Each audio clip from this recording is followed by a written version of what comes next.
અમરેલી જિલ્લામાં કોંગ્રેસને વધુ એક ફટકો પડ્યો। હવે સાવરકુંડલા તાલુકા પંચાયતના પ્રમુખ રાઘવભાઈ સાવલિયાએ કોંગ્રેસ સાથે છેડો ફાડ્યો છે।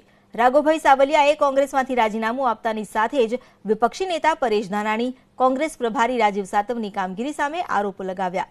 આટલું જ નહીં, નેતા વિપક્ષ તરીકે ધાનાણી નિષ્ફળ નીવડ્યાનો પણ રાઘવ સાવલિયાએ આરોપ લગાવ્યો છે।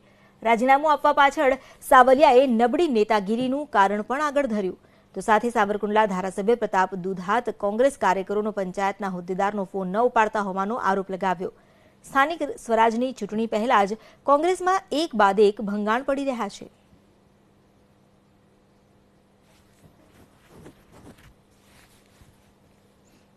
રાજીનામાની અંદર મેં રાજીવ સાતવજી અને પરેશભાઈ ધાનાણીનો નામનો ઉલ્લેખ પણ કર્યો છે।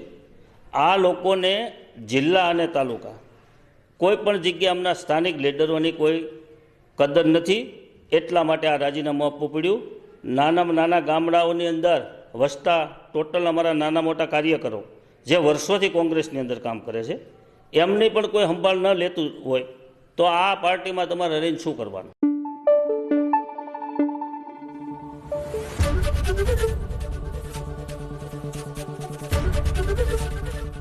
एबीपी अस्मिता, गुजरात की अस्मिता।